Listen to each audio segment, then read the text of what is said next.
तो last class में हमने exploring mixtures and separation chapter start किया था, जिसमें हमने थोड़ा बेसिक आइडिया लिया था कि मिक्सचर्स क्या होते हैं, सॉल्यूशंस क्या होते हैं और उनको सेपरेशन करने का तरीका क्या होता है।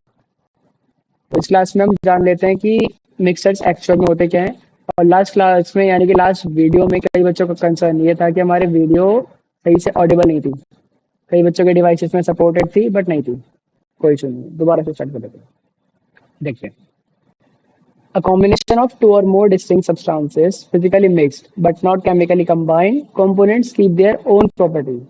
ठीक है, इसका मतलब क्या है? इसमें ध्यान देने वाली बात बेटा ये है, जो फिजिकली कंबाइंड का है, या मतलब है ना, जैसे मान लीजिए फिजिकली मिक्स।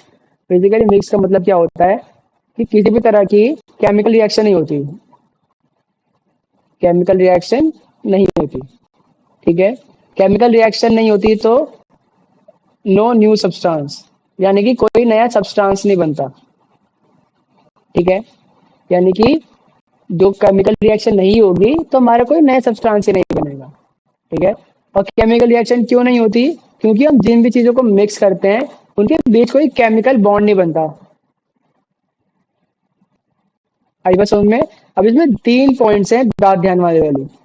फिजिकली मिक्स का मतलब कोई केमिकल बॉन्ड नहीं बनेगा, किनके बीच में? पार्टिकल्स के बीच में, ठीक है। या फिर मॉलिक्यूल्स भी बोलेगा तो कोई दिक्कत नहीं है। मॉलिक्यूल्स के बीच में, पार्टिकल से मॉलिक्यूल्स के बीच में किसी तरह का कोई केमिकल बॉन्ड नहीं बनेगा। केमिकल बॉन्ड नहीं बनेगा तो केमिकल रिएक्शन नहीं होगी। केमिकल रिएक्शन नहीं होगी तो कोई भी नया सब्सटेंस नहीं बनेगा, ठीक है। ये फिजिकली मिक्स के प्रॉपर्टीज है। ऐसे सब्सटेंसेस जो फिजिकली मिक्स्ड होते हैं, ये उनकी प्रॉपर्टीज है, ठीक। अब जरा एक बार ध्यान दे लेते हैं कि फिजिकल मिक्स की एक्चुअल मीनिंग क्या है। ये तो उनके पॉइंट्स हो गए समझाने वाले, ठीक है, ताकि आपको एक बेसिक आइडिया हो जाए फिजिकल मिक्स होता क्या है। फिजिकली मिक्स में जब हम किन्हीं दो पार्टिकल्स को या फिर किन्हीं दो इंग्रेडिएंट्स को आपस में मिक्स करते हैं तो एक दूसरे के बीच में ना वो एक जगह ऑक्यूपाई कर लेते हैं, इस तरह से, ठीक है। मान लीजिए मैंने सैंड और सॉल्ट को मिक्स करा, तो ये आपका सैंड का मॉलिक्यूल है, ये आपका सॉल्ट का है। देखो इनके बीच में किसी तरह का कोई केमिकल बॉन्ड नहीं बना है। ये पार्टिकल्स अपनी प्रॉपर्टी साथ में लेके बैठे हुए हैं, यानी कि यहाँ पे सैंड अपनी प्रॉपर्टी लेके बैठा हुआ है, सॉल्ट अपनी प्रॉपर्टी लेके बैठा हुआ है। देखने में सेम होंगे, देखने में हम नहीं पहचान पाएंगे, विजिबली सेम, ठीक है। विजिबली सेम यानी कि देखने में सेम लगेंगे, हमें कोई फर्क नहीं पड़ेगा, इससे फर्क ही नहीं पता चलेगा, ठीक है। लेकिन सैंड अलग रहेगा, उसमें सॉल्ट अलग रहेगा। लेकिन केमिकली कंबाइंड यहाँ पे लिखा हुआ है ना, केमिकली कंबाइंड। केमिकली कंबाइंड का मतलब क्या होता है? जब किन्हीं दो चीजों को मिक्स करेंगे तो वो आपस में केमिकल बॉन्ड बना लेंगे, ठीक है। केमिकल बॉन्ड से होगा क्या? सबसे पहले केमिकल रिएक्शन होगी, ठीक है। उसके बाद एक न्यू सब्सटेंस बनेगा, केमिकल रिएक्शन होगी और क्या बनेगा? एक न्यू सब्सटेंस बनेगा, ठीक है। ये हमारा होता है केमिकल कंबाइंड, ठीक है।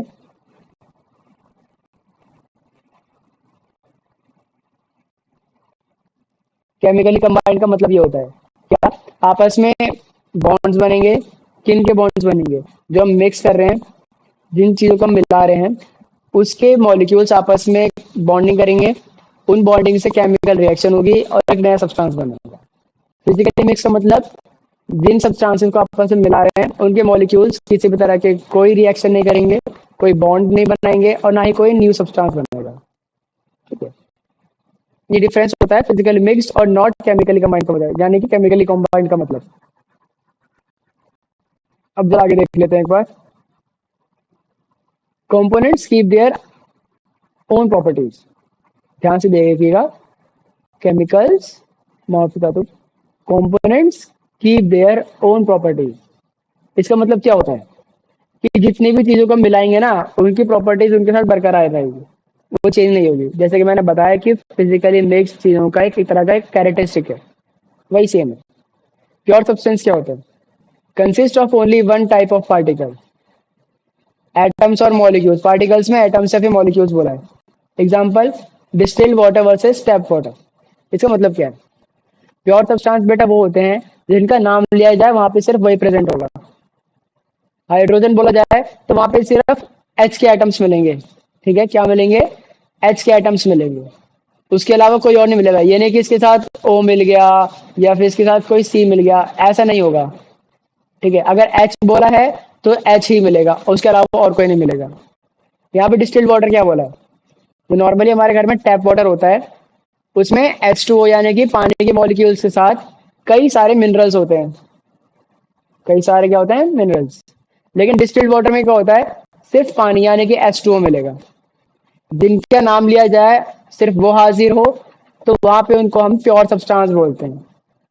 अगर हम किसी चीज को ले रहे हैं उसके साथ हमारे पास कुछ एक्स्ट्रा मिल रहा है तो वो प्योर नहीं होता है, वो क्या होता है? इम्प्योर। आई बात समझ में? ये होता है हमारा प्योर और इम्प्योर सब्सटेंसेस क्या हो। ठीक है, क्लियर है? इसलिए यहाँ पे टैप वाटर और डिस्टिल्ड वाटर के बीच में डिफरेंस दिया गया है।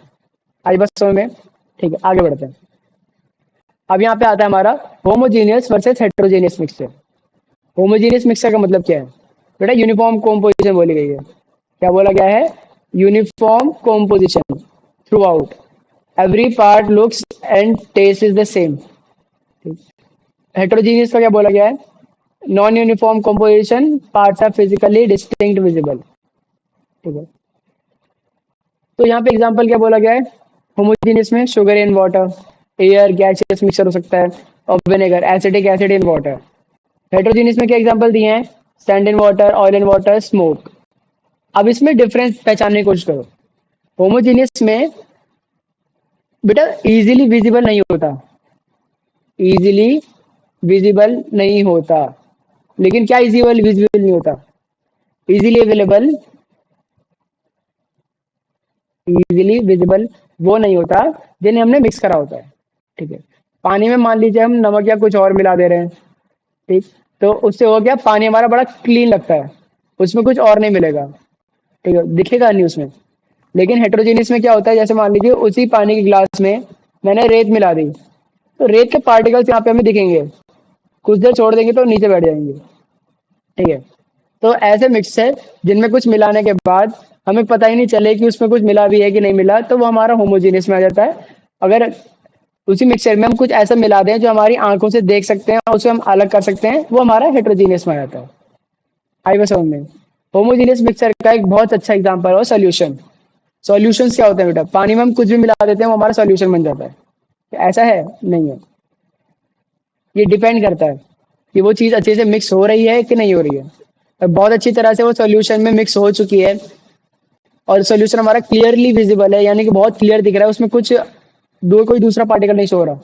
लेकिन हेट्रोजीनियस में क्या होता है? दूसरे पार्टिकल शो होते हैं। इस तरह की हेट्रोजीनियस होते हैं और इस तरह के होमोजीनियस होते हैं। देखिए इसमें एग्जांपल भी दे रखा है, sugar in water.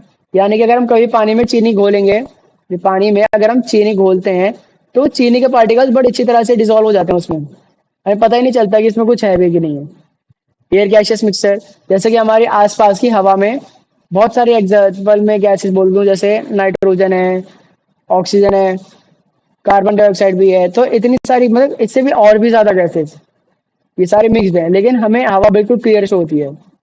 Vinegar acidic acid यानी कि सिरका, सिरके में एसिडिक एसिड में वाटर डाला जाता है, क्या हमें एसिडिक एसिड अलग पता चलता है या वाटर अलग पता चलता है? ऐसा कुछ नहीं होता, दोनों सेम दिखते हैं, बहुत क्लियर दिखते हैं, तो हमारा होमोजेनियस मिक्सचर होता है। अब इसमें क्या बोला गया? सैंड इन वाटर, जैसे मैंने अभी आपको एग्जांपल दिया था। पानी में रेत के कण डालोगे तो रेत के कण अलग ही दिखेंगे, अगर कुछ देर छोड़ देंगे तो नीचे आके बैठ जाएंगे। ऑयल इन वाटर, अब देखिए यहाँ पे डेंसिटी का फर्क होता है। जो ऑयल होता है, ऑयल हमारा हल्का होता है, ठीक है, ऑयल हमारा हल्का होता है, तो पानी लेकिन हमारा भारी होता है। किसके मुकाबले? ऑयल के मुकाबले।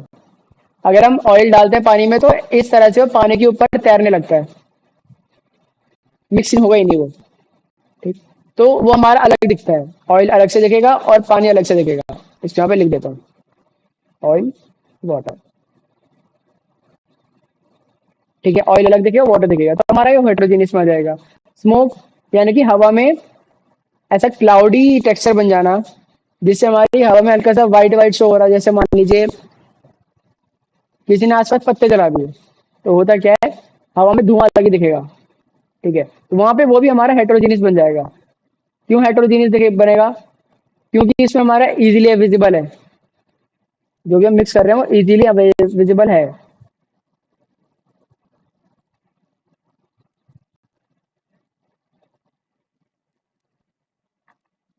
ठीक है, तो ये हमारे बेसिक डिफरेंस है बेटे। होमोजीनियस में यूनिफॉर्म कॉम्पोजिशन होता है, इसमें नॉन यूनिफॉर्म होता है। इसका हर एक पार्ट और एक हर एक टेस्ट सेम होता है। इसमें हर पार्ट का अपनी डिस्टिंक्ट प्रॉपर्टीज होती है, वो अलग दिखता है। एग्जाम्पल में क्या है, sugar in water, sand in water. Sugar बहुत अच्छी से डिजोल्व हो जाता है पानी में, इसलिए वो होमोजीनियस बन जाता है। पानी में सैंड डिजोल्व भी नहीं होती, सैंड अलग ही दिखती है, इसलिए वो हमारा होटरोजीनियस में बन जाता है। एयर गैस मिक्सचर, एयर मतलब हमारे आसपास की जितनी हवा है उसमें पता ही नहीं चलता कि कौन सी गैस प्रेजेंट है कौन सी नहीं है, तो हमारा होमोजीनियस है। ऑयल एंड वाटर, यानी कि पानी में अगर हम तेल को डालते हैं तो हमें पता चलता है कि पानी कौन सा है तेल कौन सा है, उससे अलग कर सकते हैं, वो हमारा हेट्रोजीनियस में। विनेगर क्या होता है, विनेगर एसिटिक एसिड और वाटर का मिक्सचर होता है। पानी में एसिटिक एसिड डालते हैं तो दोनों ही ट्रांसपेरेंट होता है, पता नहीं चलता कि मिक्स होने के बाद कौन सा क्या है। स्मोक, हवा में थोड़ा सा धुआं फैल जाना, पता अलग चल जाता है, ब्लर दिखने लगता है, एक हल्की सी एयर वाइट हो जाती है, तो इसमें हम पता लगा सकते हैं कि हवा में स्मोक है यानी कि धुआं है, तो ये हमारा हेट्रोजीनियस में आता है। क्लियर है? Thank you for watching guys. आज के लेक्चर में बस इतना ही। मिलते हैं हम अगली क्लास में और आगे का टॉपिक कवर करेंगे। Bye, take care.